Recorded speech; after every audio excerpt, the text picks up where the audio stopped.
Hey, if you're new to the School of Podcasting, want to let you know that if somebody could hand me the format, could you? Yeah, it's right there. No, it's on the shelf right there. If you could hand me the format, this is one of those shows that we're going to break the format, so hand that to me. Thank you. And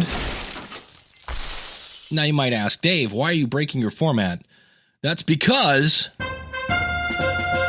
today is my 600th episode of the School of Podcasting, and we're going to try something different.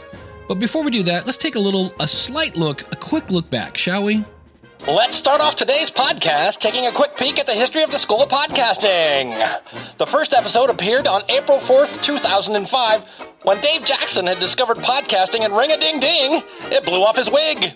He spent the first 3 years explaining to people that you didn't need an iPod to listen to or create a podcast, but that didn't stifle him as he was just dizzy with podcasting and felt it was the bee's knees. So he kept throwing out content even though people thought he was a little off the cob. People were drawn to his fun and energetic style, and it soon was like dropping eggs in coffee. I'm telling you, it was hotsy-totsy. I'm telling you, I'm not bumping gums here, people. The School of Podcasting was the cat's meow. And the more podcasts he created, the more... Okay, that's enough of that. Seriously? All right, enough. No trance music. I just want to answer. What I wanted to do was, this is for you, the listener. Can we kill the trance music, please? Okay, thank you. Jeez. I thought I would do something different, and it's kind of weird in a way, hence the breaking the format, this is for you, a person who regularly listens to my show, and to give you a chance to learn something about Dave that's not about podcasting. So I said, let's do episode 600, and where you can ask me anything except podcasting. So with that, let's get it started. The man, the myth, the legend, Dave Jackson. No. See, when I think legend, I think of these guys. They've been kicked off every major and minor market in radio. Now they've come to conquer podcasting. Keep your arms and hands inside the ride. It's time for the Binky and the Whiz Show. That's right, man. We are back. I am the Binkster. And I'm the Whiz. Yeah, man, we brought the whole crew. We brought Stud, Dude, Reason. Hello. And, of course, my favorite lady, Miss Fatima. Binky, you so crazy. All right, fine, whatever, guys. I'm trying to get to the questions. People send in questions, and I was really honored that they sent them in. I always wonder when I do that if somebody's going to actually send something in. And can you just hit play on that one? It's from Craig. Hey Dave, it's Craig here from inglespodcast.com. Congratulations, mate, on 600 episodes. Amazing. Don't let 600 pass by without cracking open a bottle of champagne or two. I like the way this guy thinks, man. Banky, seriously, just hit play. All right. Hit play. It's an amazing achievement, so well done. My question is, if you could go anywhere and time and money were not an issue, where in the world would you like to go? Now, you could tie that into podcasting because there's some pretty good conferences and stuff going on now in Europe. The Australian podcasting scene is really blooming at the moment. You could tie that in with music. Would you like to go to Liverpool and visit the Beatles Museum? Anywhere in the world, Dave, where would you choose to go? All the best, mate, and congratulations on number 600. Thank you so much, Craig. In fact, that was such a good question. We got it twice. Hi, Dave. This is Kit Parks with the Active Travel Adventures podcast, where I curate multi-day adventure travel for fit folks who prefer to hike, bike, or paddle their way around on their vacations. My website is activetraveladventures.com. As a travel junkie, I would like to know if you were given an all-expense-paid vacation to anywhere in the world, where would you go and what kinds of things would you do? Thanks for all you do, Dave. Thank you. Obviously, Craig and Kit, great minds think alike. And this is tough because part of me wants to go. I think I would do something outside of the U.S. I know there's plenty of things to see here in the U.S. and I've never been. I'm not a fan of sitting in the sun and like just tanning. I can't do that. Number one, I just burn and peel. But like sitting and relaxing, it used to drive my ex-wife nuts because that's her idea of a vacation. My idea of a vacation is going somewhere and doing stuff. And so it would probably be, and it's weird because it is kind of like related to podcasting in a way, in the fact that most of us listen to podcasts based on recommendations from other people. And I've known a few people that have gone to... I know where I would go, man. Seriously? Where are the most groupies at? There are no That's where groupies I in would- podcasting. What? There's no. Forget it, man. Why do you even do this? Anyway, as I was saying, I think I would go to Scotland because I've had a few friends that have gone there and they just say it's beyond beautiful. And I'm like, I don't know, man. Australia's got some really great looking stuff.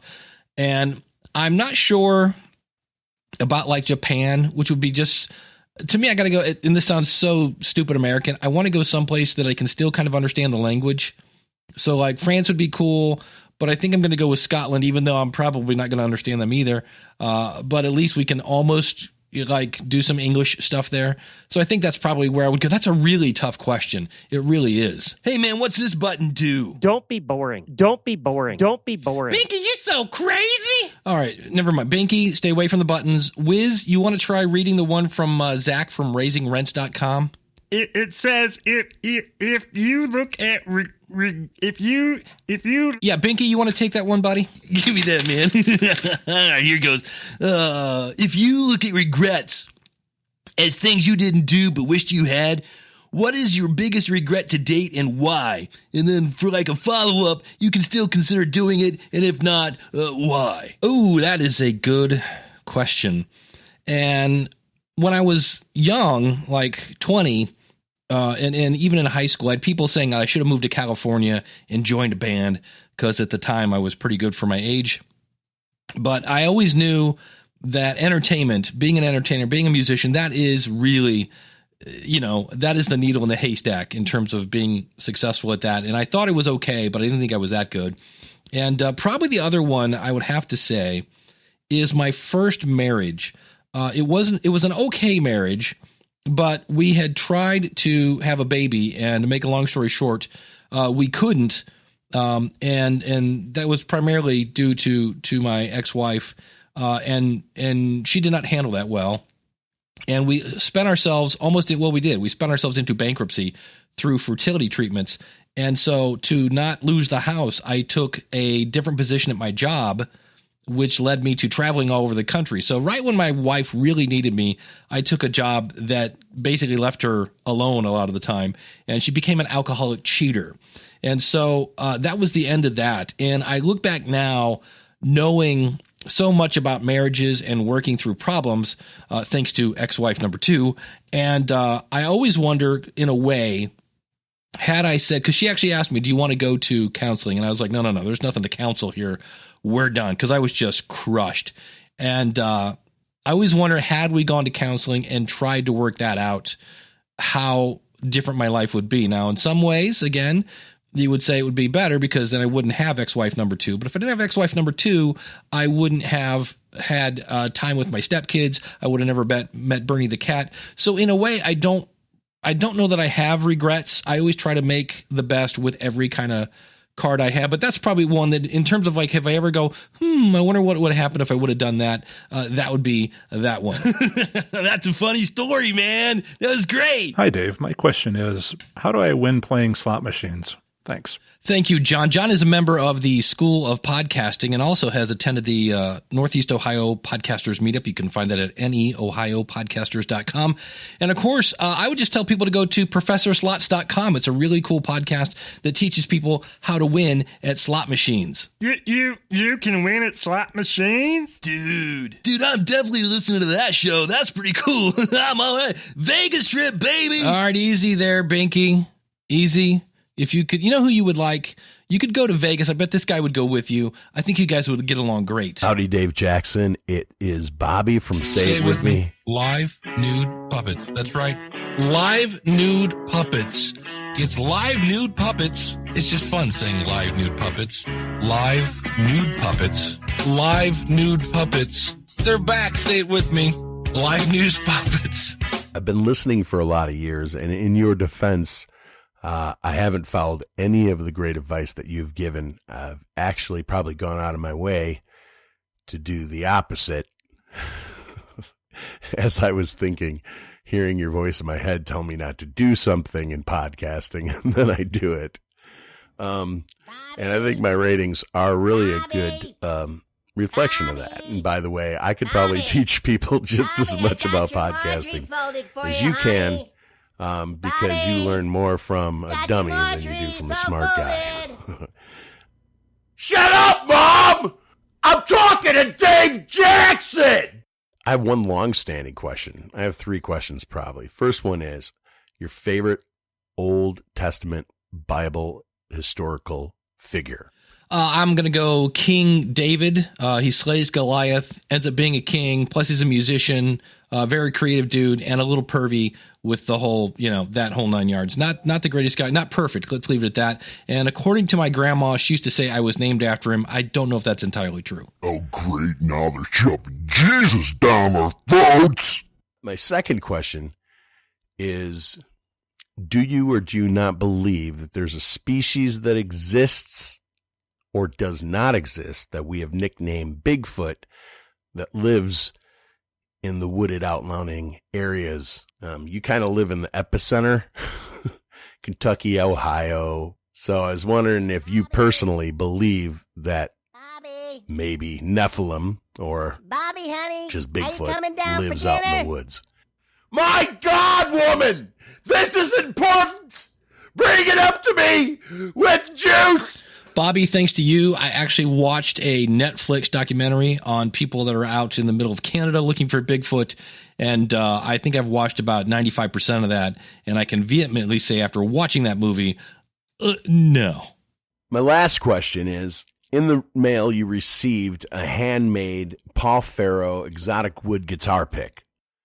I'd like to know, note for note, is that guitar pick that I sent you, that I handmade myself, better than the pick you've been using for years? And that pick that I sent you is a forever pick. What do you think, Dave? Well, I would have to say... Ma! Oh, not done yet. Where is my favorite cup? Okay, thank you, Bobby. LiveNudePuppets.com. This is kind of like asking a golfer for his favorite wedge or putt or something like that. The pick you sent me was very, very nice. I didn't know it was handmade. But I am a guy, and if you ask anybody, I played in a country band for a while, and country pickers are insane. I mean, if you think rock players are great, there's some seriously talented people in country, and I switched to it's purple. I think it's made by Cortex or Tortex or something like that. It's a purple plastic pick that has the pointy end of this could take somebody's eye out. It's really, I mean, a seriously point kind of thing, not like a Fender medium with a rounded end or kind of like the one you sent me. I mean, it has a pointed end. It's dangerous. And I usually have one in my front right-hand pocket. But thank you for the pick. Very nice. And I may use it for some things, but if I'm playing lead, I want that purple pick that I use all the time. I got a question, man. Was that a live, like, adult male drinking juice? Binky, seriously, can you just play the next clip? It's from Jason Bryant. Jason Bryant here from Matt Talk Online. And if I have one question to ask Dave Jackson that has nothing to do with podcasting, I know he's a music guy, so I'm just going to ask you this. And I got to set it up a different way. The worst concert I ever saw, or the biggest letdown, was my first show at the Hampton Coliseum when I saw REM. And I'd been a big fan of their albums. I know that they were a diverse band with different styles of music, all compilations. I mean, you go from Shiny Happy People to What's the Frequency, Kenneth. You kind of show off a various range of styles. But seeing them live, disappointment. So, Dave, I want to know your biggest disappointment of a band you had wanted to see, you were ready to see, you were a fan of, and they just stunk up the joint. Jason Bryant from MadTalkOnline.com. Thanks for everything you do, brother. Thank you, Mr. Bryant. Worst concert. This was right when Metallica first hit the scene, and I had come up with a list of people that I wanted to see just because of who they were in rock history. And I'm kind of a fan of the Ramones. I'm not a huge fan. I think they're funny. They have great songs like Beat on the Brat and Teenage Lobotomy and the KKK Took My Baby Away. They don't take themselves too seriously. Most of their songs you can play. If you've never played the guitar, you could pick them up and play the Ramones. And so I always liked them as kind of just a novelty act. And they came to town right after Metallica, Ride the Lightning. I think Master of Puppets had come out. And me and a friend of mine went to see them. And the Ramones are not really known for their ballads in the first place. Most of their stuff is pretty fast. And they decided to speed it up even more to try to compete with this new thrash metal thing. And half the fun of the Ramones is the lyrics, because they're funny, they're punk, whatever. And it was so fast that the I think it was, I don't know, whatever, Jimmy Ramone or whatever would run to the mic and go 1, 2, 3, 4, and then they would start. There was no talking at a Ramone show. It was always just 1, 2, 3, 4, and then they'd play a song. 1, 2, 3, 4, another song. And literally, they were destroying their own music to the point where they would get to the chorus, and you're like, oh, wait, I know this is Teenage Lobotomy. Okay, great. And then 1, 2, 3, 4, and you're like, wait, oh, this is Rock and Roll High School. I mean, they destroyed their own music. So I'm standing there going, if I wasn't here with my buddy Mike, I would go home because this is horrendous. Mike was standing next to me going, if I wasn't here with Dave, I would leave because this is horrendous. So finally, there was a little bit of a break in between 1, 2, 3, 4, and my friend goes, what do you think? And I go, this is awful. And he goes, oh my God, so do I. This is horrendous. And I've never left a concert before in my life. And we left that one. I have seen many, many, many concerts. When I was a 16-year-old lad, I had a car and a job and no bills. So if somebody came to town, I saw them. Probably one of the best concerts I've seen. 1980, I saw Queen. That was phenomenal. And just to hear 20,000 people sing along, I've never heard that until I went to a Metallica concert. I know that sounds weird, but Metallica people like to sing along too. Probably I went to a concert again with my buddy Mike. And I didn't want to go. It was Genesis. And I was like, Phil Collins doesn't play heavy metal. And it was interesting because I had very low expectations. And they did something on stage that I still don't know how they did it. But somehow with like laser lights, they made it look like it was actually raining on stage. It was amazing. And probably above that, I've seen Ted Nugent 8 million times. My very first concert was in 1978. It was this thing called the Monsters of Rock. It had AC/DC, Thin Lizzy, Journey, who was touring on Wheel in the Sky, Ted Nugent, who was the Motor City Madman, which was my dude growing up, and Aerosmith. Ted Nugent and Aerosmith were the headliners. And then at the very end, they added this new band from Germany as kind of the warm-up act, and that was a little band called The Scorpions. But I got to see AC/DC with Bon Scott, so that was kind of cool too. And the fun part of that was 1978. I think I'm 13. Yes, I'm 13 at that. I'm going up to with my brother who's old enough to drive, and somebody did some really bad drugs and drowned in Lake Erie. And my poor mom is sitting at home going, my baby's up there. So that was fun. Man, you want to see rock and roll, you go check out the Go-Go's. Seriously? Wow. Can you just hit just hit play right there on that button. Thank you. Hi, Dave. Lee from the Covert Nerd podcast at covertnerd.net. And my question for you is, in light of the new Xbox you got, what are some of the video games that you liked from the past? And as you say, back in the day, why do you like them? So let us know what your favorite video games were and why. And as always, Dave, I really appreciate the work you do and keep up the good work. Thank you, Lee. I would say that, Tecmo Bowl was I had a Nintendo, the early Nintendo. So I had a Tecmo Bowl. Actually, the original, we had a Pong. Like, that was it. We had an Atari Pong that actually did burn it burned the score into the screen. My dad was not happy about that. But then we had a Nintendo, and we eventually, I think we had a ColecoVision. And I remember, so I played Tecmo. I think we went ColecoVision and then we went Nintendo. But one of those games had a skiing game.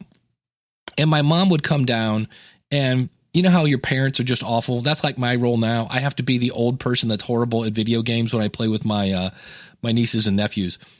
And my mom came down and was just horrible at it. And she loved the fact that this person kept running into a tree. And she'd laugh to the point where she's almost crying, hitting these trees. So what we did this one time, and she would eventually get it and almost do okay. So what we did this one time is I put the video game into a VCR, and I made like the world's worst skiing. And I just had her guy go like into another tree and another tree and another tree and another tree. And then when it was her turn to play, I switched and I said, all right, hit the button to hit, to go. And she goes, okay. And I hit play on the VCR. So instead of actually watching the video game, we were watching the videotape, which I had made of the World's Worst Ski Run. And she just laughed because she's like, I don't know, I can't control it. And she's just laughing because it was horribly bad. That's one of my favorite memories, that we had actually tricked my mom into doing that. So that was it. We played, actually, we used to have Tecmo Bowl tournaments where I remember all my friends brought their TVs over, which was not as easy to do back in the 80s. And we had like 5 or 6 tournaments going on, and it was a lot of fun. But those are the biggies. And Paperboy was another one, I think, because when I was growing up, I was a Paperboy. We didn't really have that many games. I can't remember all of them, to be honest with you. Those are the ones that stick out. So those must have been the ones I played with. I'd have to, I think I have that in my sister's basement somewhere. So I'd have to dig it out. But I just remember Tecmo Bowl and Paperboy. We played a lot. Me and my ex-wife number 1 played a lot of Paperboy. And those were it. Thanks for the question, buddy. Hi, Dave. This is Chris Hache from the Noshing Nova Scotians podcast, which you can find over at chrishache.com. First off, I wanted to congratulate you on reaching such an incredible milestone, 600 episodes, all of them valuable, helpful, and entertaining. Thanks, buddy. In terms of the Ask Me Anything segment for this show, I like the question that comes from the Tim Ferriss Show podcast. And that question is, if you could put a billboard anywhere in the world, where would you put it? And B, what would it say? Once again, congratulations, and I wish you much continued success. That is a tough question. Part of me wants to go, I would put a billboard in North Korea that says, honestly, most of us, please excuse our president, he's crazy. I think if I was smart, a part of me wants to go to, what is that one, Westboro Baptist Church, the people that hate that picket soldiers' funerals and things like that. I'd like to put a big billboard in front of their church that says, Jesus said, love one another. If I was smart, I would find the world's biggest broadcasting school and stick a big school of podcasting billboard in front of their school. That would be the smart thing to do. I would put a big, go to the billboard, right in front of the radio station, the last place we're at that we got fired, man. Just have a big billboard that says, you, man. Dude. Yeah, dude is right. You can't say that here, man. What, man? I can't say here? No. What about No. Oh, man, podcasting. So just hit play. Yeah, what? All right. Good morning, Dave Jackson. Scott Johnson here from the Computer Tutor podcast, where every Monday morning I show you how to do something cool with your computer, and that's at computertutorflorida.com. I want to hear about the time you were almost killed. I've been listening to the School of Podcasting for over 5 years now, and every once in a while you'll say something like, yeah, there was this time I almost died, but I've told that story before, so I'm not going to tell that again now. But I've never actually heard the original story. I want to say it had something to do with a carjacking or something. I may be completely making that up. I don't remember. Whatever it was that happened, I'd like to hear the details of it and what you took away from that experience. So thanks, Dave, and I'll see you in February at Podfest. Scott, you are not the only person wondering that. Here's Ron. Hey, Dave, this is Ron. What do you mean you've been shot? I mean, you were shot point blank? I read this on a Facebook from Nick when you were, when Nick was looking for people for his show. And you put down that you were shot point blank and lived. So I have to ask you, how did this happen? Thank you, Ron and Scott.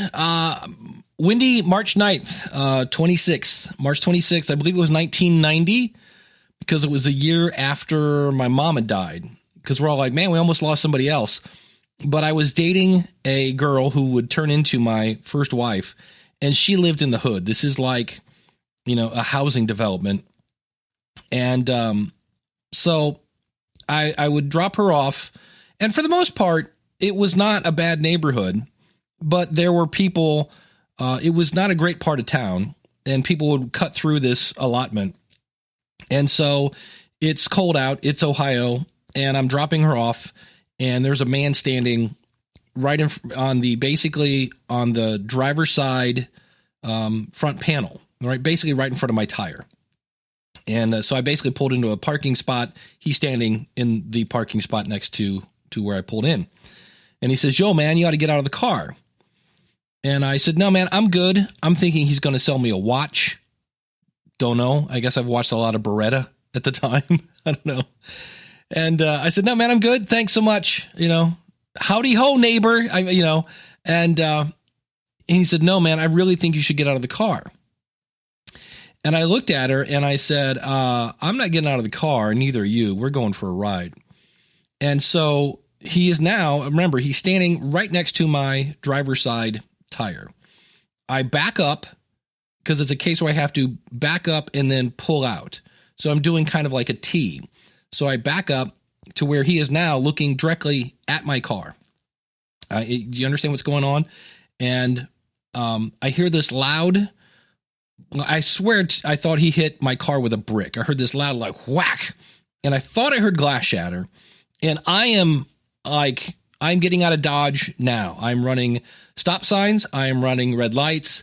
I am getting out of this neighborhood. I'm gone. And my girlfriend, future wife, is crying profusely and saying, he shot at us. He shot at us. And I'm like, come on. We live in Akron, Ohio. Nobody has guns. What are you talking about? And at the time where I met her, I worked at a local drive-in restaurant. I was actually a car hop. And there were always cops there because there were no donut shops in the area. And so sure enough, we go back to, because that was also right where I lived. And so we pull in there, and then sure enough, there's a cop. And I drive up right next to him. And I roll down my window and motion to him to roll down his window. Because again, it's March, it's cold. And I said, can you look at my back fender? I said, I think we just had this guy who wanted me to get out of the car. And I said, I think he hit my car with a brick or something. And the cop looks at me and goes, can you roll your window back up again? So I do. And he's kind of looking at it and looking to the right and kind of pointing his fingers. Oh, okay. And he motions for me to roll down my window again. And I said, yeah, is there a dent? What's going on? He goes, no. He goes, it looks like he shot at you and it bounced off the window and went into the door. He goes, if you roll your window back up again, he goes, you'll see there's a black mark on your window. And so I turned gray, started sweating profusely, and thought I was going to pass out. I roll up the window because this black mark that he's talking about is right in my head. Somewhere in the head, neck region, this would have gone through. And I get out of my car and I look, and there's a bullet hole in my door. And I'm like, okay. And so at the time I was in college and I was taking physics. And I had this awesome physics teacher who, Ken something. He had a southern accent from Kentucky, and he'd come in and go, hey, did anybody watch MacGyver last night? Let me explain to you why you can't do welding with a bicycle seat. And he'd go into the whole, he was an awesome instructor. And so I walked in, I said, all right, I got something for you. And he's like, all right.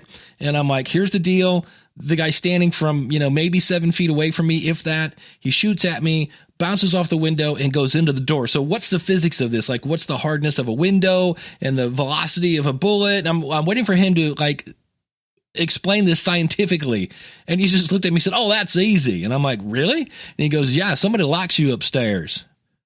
So that's the story. And how it affected me. Number one, I could not identify the person. It was March. This person had a parka on.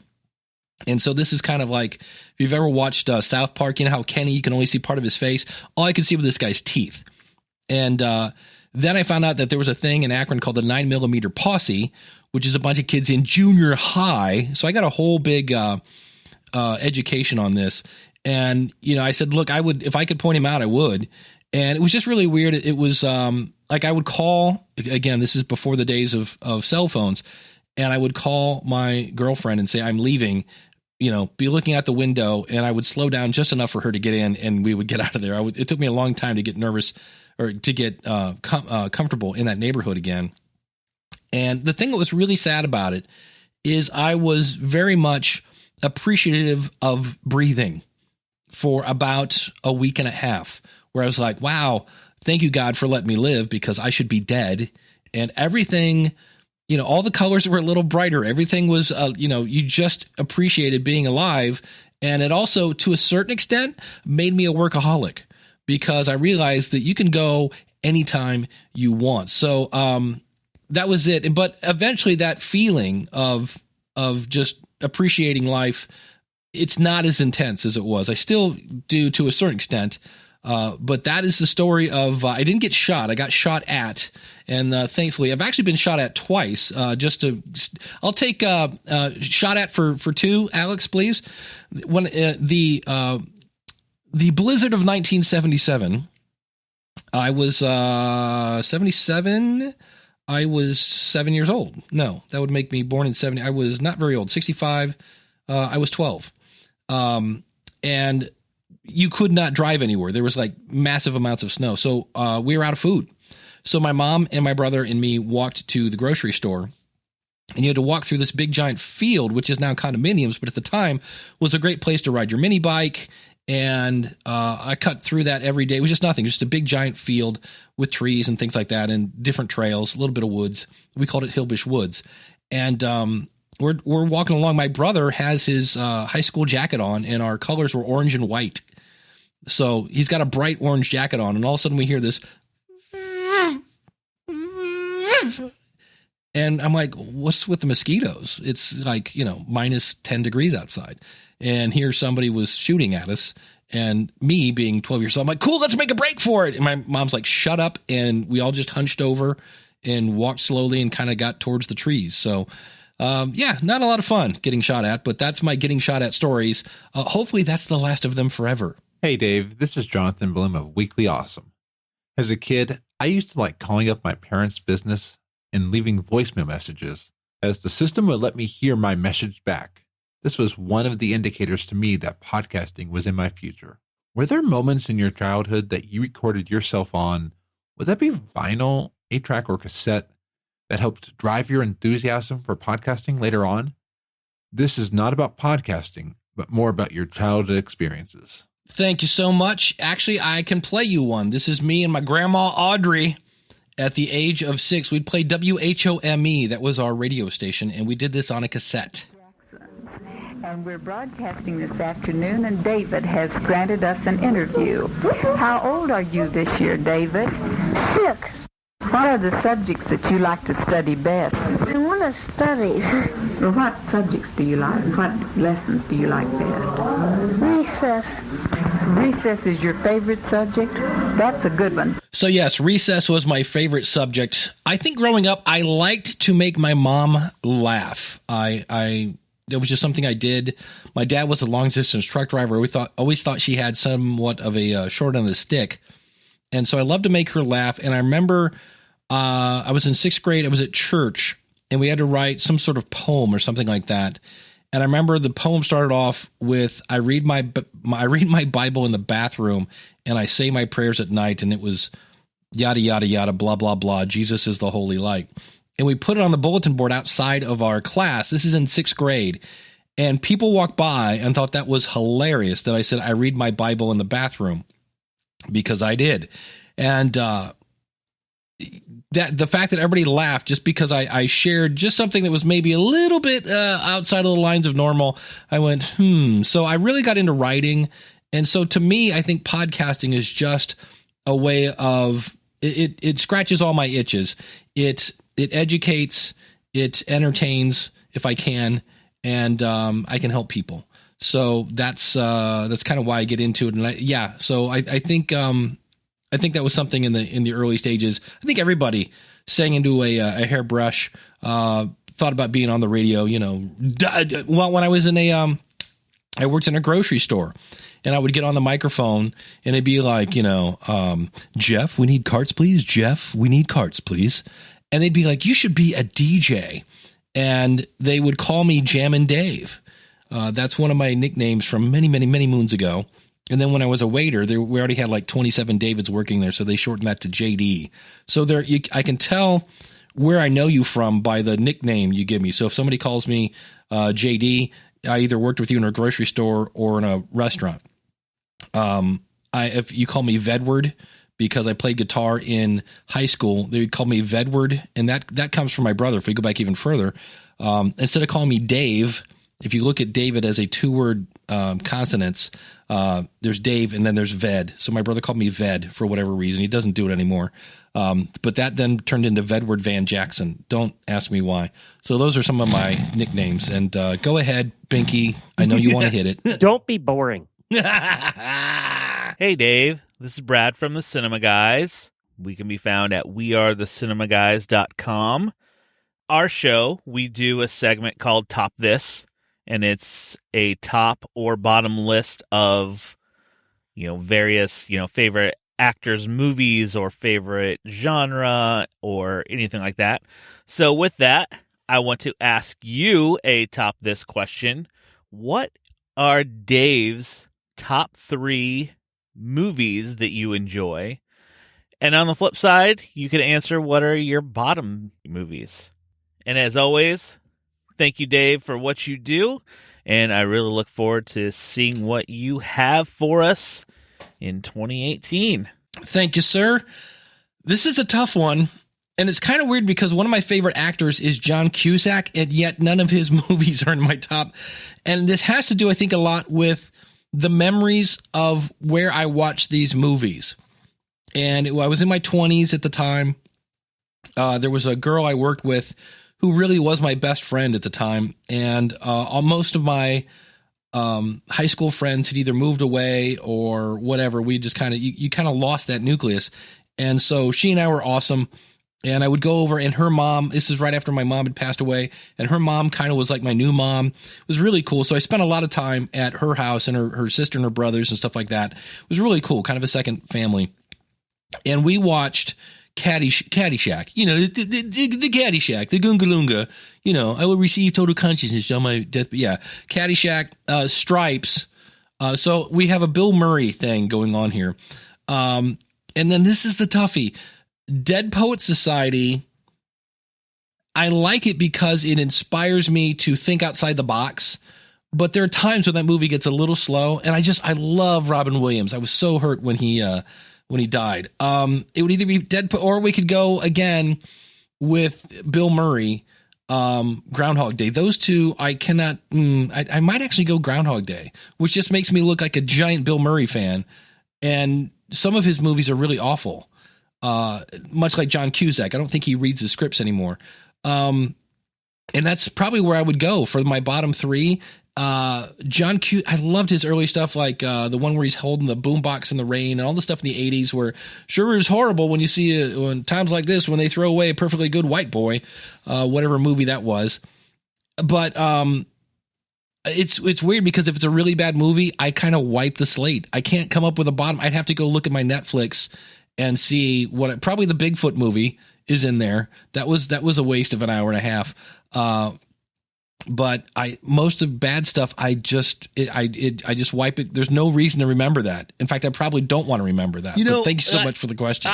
I like babysitter porn, man. Binky, that's my favorite. No, what? Would you just shut up? Read the next letter. Read it. Come on. Here's one. This is from Marc, man. He says, "Hey, I produce a daily Star Wars toy podcast and wondered if you collect anything Star Wars. So, are you like a Star Wars freak like this guy?" Binky's not a freak. It's Marc from the Talk Star Wars Toybox Daily Show, and you can find that at talkstarwars.co.uk.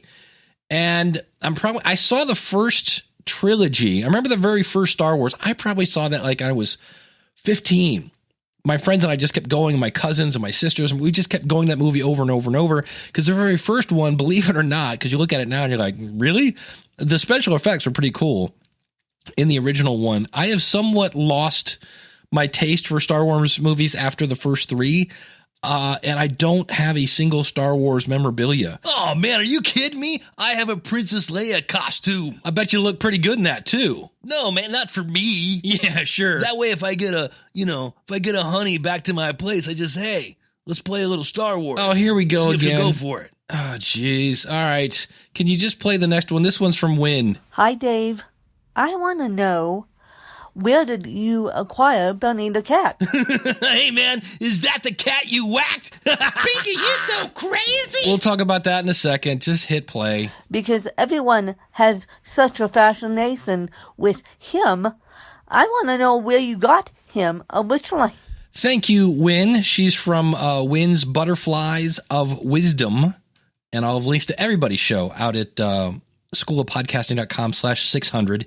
And so we'll start with the beginning. Bernie, when I originally got married to my second wife, it was quite the zoo. We had a 110-pound German Shepherd. We had some sort of bizarre-looking greyhound thing, and then you had my little Shih Tzu that weighed about 9 pounds. And we had two cats, Bernie and Bailey. And Bernie and Bailey basically lived in the basement. I never saw the cats, rarely saw them, and thought they were kind of mean. And Bernard especially did not like Bailey because he kept eating the food. And so for whatever reason, we eventually gave Bailey to Grandma, who then literally fed the cat to death. Like, I thought he was just going to like explode. And so when it came time to get divorced, my ex-wife was, at the time, Bernie was 16-ish, something like that, 15, 16. And because he was old, she was just going to have him put to sleep because my stepson, who was the original owner of Bernie, was going off to college to Purdue. And he's like, look, I don't really want the responsibility of a cat. My ex-wife said she didn't want a cat. And so she's like, we'll just have him put down. I'm like, no, you can't just kill the cat, because it turned out that if you pet the cat, I was like one of the few people that when I saw the cat, I would pet him. And Bernie actually appreciated that. And so every time I would come home, my dog, Dudley, would come up to me. And then Bernie eventually would come up because I petted the cat. So Bernie really liked me because, oddly enough, I would pet the cat. And so I said, no, I'll take the cat. And I'm not really a cat person. And Bernie has been awesome. And unfortunately, over the past probably 3 months, Bernie and the litter box routine got really, really lax. And for about the past month and a half, I've had a blue tarp over my entire living room carpet because it's just me and the cat. And to make a long story short, took him to the vet last week. He had a tumor and basically just took a really bad turn for the worse. And unfortunately, on Saturday, January 6th, Bernie went to the big litter box in the sky with an endless supply of catnip or whatever else is available for kitties. So he had a great life, and I'm sad, but feel free to sing the Circle of Life at this point or whatever it is.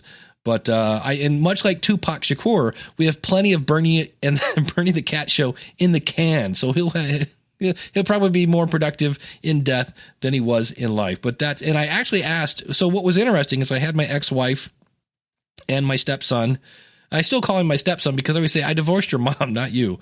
And I said, if you want to see Bernie one last time, you better make it to Akron. So they came down Friday night. We went and had pizza at Luigi's, and they came over to my apartment, and we all sat around and looked at Bernie and went, wow, he looks really pathetic, because he did. And shared a lot of stories, had a really good time. And, so that was kind of nice. It is what it is, but thanks for asking. And for anyone who is going to be participating in the Dave Jackson roast at Podfest in February 8th in Orlando, check it out, podfest.us. Feel free to keep any Bernie jokes in the routine. I'm perfectly fine with it. It's not a big deal. You still whacked your cat, man. Well, that's an interesting story. If you've never done it, I've done this 3 times now, to the German Shepherd, to my Shih Tzu, now to Bernie. And what they do with a cat is they shave part of his leg so they can get quick access to a vein. And if you've never done this, it's really odd and yet fascinating to watch in a scientific kind of way, if you can kind of take your heart out of it, in the fact that you just literally watch someone evaporate. And so the doc told me, he goes, probably about the halftime I get this, this whole syringe pushed in, he goes, probably about halfway through, he's going to go. And it's weird because you see him there, and he was, I was petting him and he was kind of purring, and because there's a bunch of people holding him down, even though you don't need to. And all of a sudden, I could just tell he was gone. It was really interesting in that way. So if you ever it's always sad, obviously, but from a science standpoint, it's just kind of weird that he was there and then he wasn't. Well, I'm sorry your cat's dead. Man, when are we going to talk about when you lost your virginity? Whoa, what was that, man? That's Bernie's ghost. What? Yeah. I am out of here. He was here last night. Let's beat it, guys. Man, that dude is annoying. Thanks, Bernie. Our last question comes from Darren from donkeytales.com. He says, Dave, I would love to know your favorite high school sports story about you. Scored 20 points against a rival, got the bell rung, any kind of sports play. If you didn't play sports, your favorite high school story. My favorite high school story was I was kind of a weird kid in high school. I'm kind of a weird kid now, I guess. I wasn't smart enough to be a nerd. I didn't drink or smoke, so I wasn't a burnout, but I listened to hard rock, so that was kind of weird. And I was definitely not a sports guy, but I hung out. Most of my friends were on the football team or things like that, so I didn't really fit in kind of anywhere. And I did win a second prize in ping pong for Ellet High School. But my favorite one was I was a junior in high school, and there were these talent shows. And my band, we put together a band, a bunch of us. And the one guy, the bass player, Henry, knew a guy who had a sound system, like a professional sound system. Like the speakers were 6 feet tall. He had a big woofer, a mid, and a top thing, two sides. And if you've ever seen the pictures of me in spandex and the top, this is, and the checkered shoes, it's 1982, kids. And so we we did this. The fun part was wireless microphones were brand new, and especially wireless guitar systems. So being that I had at that point, I was working in a grocery store, and I took some of my money, even though it was expensive, and rented a wireless. And what I was going to do was come in from the back of the auditorium and run down the aisle and knee slide a la Eddie Van Halen or Pete Townsend through the orchestra pit, run up on stage and play the Ellet High School alma mater via Jimi Hendrix playing the Star Spangled Banner. We do the dress rehearsal. Everything is fine. Well, I have I'm not going to get too technical here, but there was basically my guitar ran through a bunch of equipment before it got to the actual amplifier. And one of those was not battery powered. It was electric. And in the event the power wasn't on, none of my guitar would make it to the amplifier. And so they introduced the band, Simplex 3, by the way, because at the time Herpes Simplex 2 had just come out. So, we're rock and roll. If it's too old, you're too loud, or however that goes. And I'm ready to run in, except I got nothing out of my guitar. Now, my best friend, Scott, is in the balcony, and he can see on the stage that the orange light is not on the little unit. So he's screaming out of the balcony, "Turn your flanger on!" Well, I'm not going to go turn the flanger on because I want the big surprise attack. Meanwhile, the people in the back of the auditorium are like, "What? Who's with the spandex dude standing next to the door?" Because they hear me come in through the back door. And so luckily, my best friend, being my best friend, runs down and just jumps up, not on the stage, but basically puts his hand up on the stage and turns the lights on. As soon as it does, my guitar comes on because I'm back there strumming it like, what's the deal? So I go running down and I do my knee slide through the orchestra pit. Perfect, by the way. And I remember my favorite thing was there was a guy named Randy Summers. Yeah, Randy, I'm talking about you, who was kind of a big, super smart, nerdy guy, and just always kind of made me feel like crap. And I remember taking my guitar and literally sticking it like 3 inches from his nose. Like, yeah, take this, Randy. Take it and like it, buddy. And I'm just going to town, and I run up on stage, and I'm doing my thing. And the other fun thing about this is it's like blowing people's hair dry. It's so loud. It's really cool. And I've got I'm rocking the spandex and everything. And when the thing is done, the band behind me, I go from playing this thing, and then I start again with a song that starts with me, which is For Those About to Rock by AC/DC. And as the old saying goes, the crowd goes wild.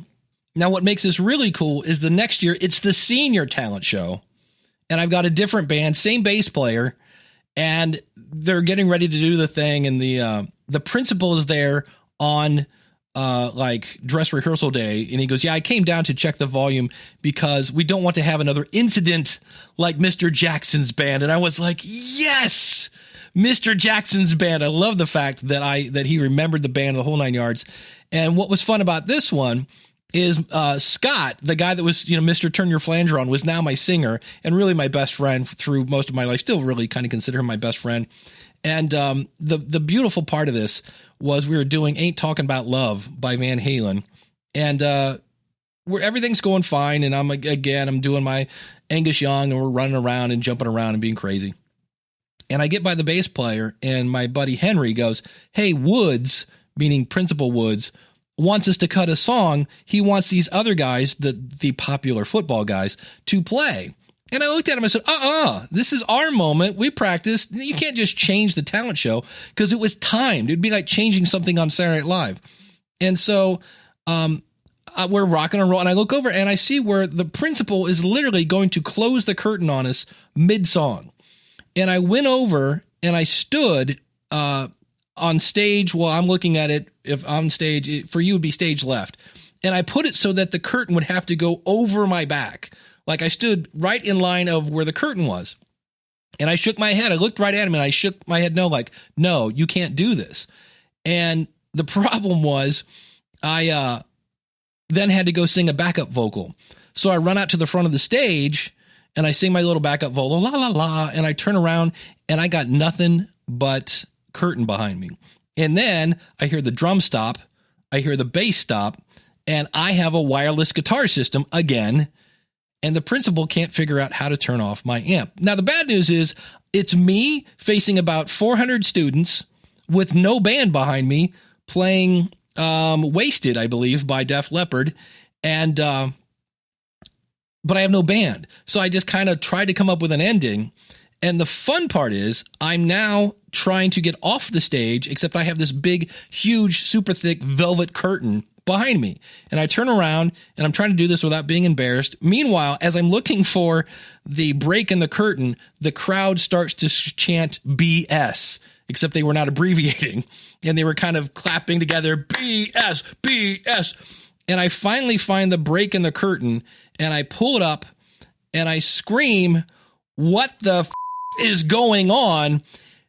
And I'm like nose to nose with Principal Woods. Oh, that's not one of our top answers. Like I just asked Principal Woods, what the F is going on?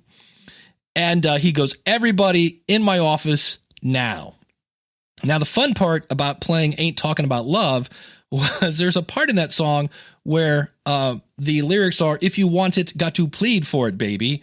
And my best friend, Scott, who was holding a Shure SM58, the black microphone with the silver ball on the end, held it in a certain region of his body as he was singing this. He would say, "Bleed for it, baby," and then hold the mic in a certain area with, as Mr. Woods described it, gyrations with the microphone.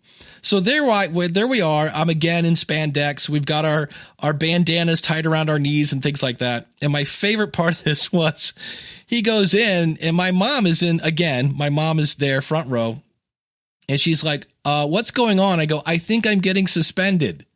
And she's like, "Okay, you guys sounded great." And I'm like, "Thanks, Mom." And so there we are in the principal's office. And he's like, "You guys were insubordinate. We had an entire cafeteria that was ready to go to work and all this other stuff. We had people, there was, blah, blah, blah. We told you to get off the stage and you did not." And the bass player looks at him and goes, "All you had to do was ring the bell. And those people that wanted to go to lunch could go to lunch. And the people that wanted to stay for the other song could stay for the end of the song." And Mr. Wood said, yeah, that's what he said. And then he went, "It's still insubordination." Then my bass player goes, "Dude," he goes, "that's a $2,000 bass rig. If there's anything wrong with you, I'm suing you. I'm suing Akron Public Schools," and blah, blah, blah. And then he was talking about something about gyrations into the microphone, blah, blah, blah. But we ended up not having anything wrong with us. But I love the fact that first year I was Mr. Jackson's band that caused an issue. And then the second one was almost getting suspended. And I hope I can find the recording of that. You suck. Yeah, I'm kind of bummed. It's on a cassette somewhere. I just went through a ton of cassettes. And my first impression was, of course, how did we ever think that was good audio quality? Hoofa. And that's the only recording I have. I really thought I'd already digitized it. And I've had my computers searching since last Monday for anything named Talent Show, Simplex 3. It's just vanished. And I've got a couple of different talent shows I've recorded. I thought I'd play one of them. And so next, I guess we'll do that on show 700. But that's going to do it for this episode of 600. I got some really cool things coming in the future. I've got a resource that's going to help you find guests if that's something that you want to do. I've got a resource that's going to help you be found if you're looking to be a guest. I've got some really cool because of my podcast stories coming up, including Alice Cooper. How cool is that?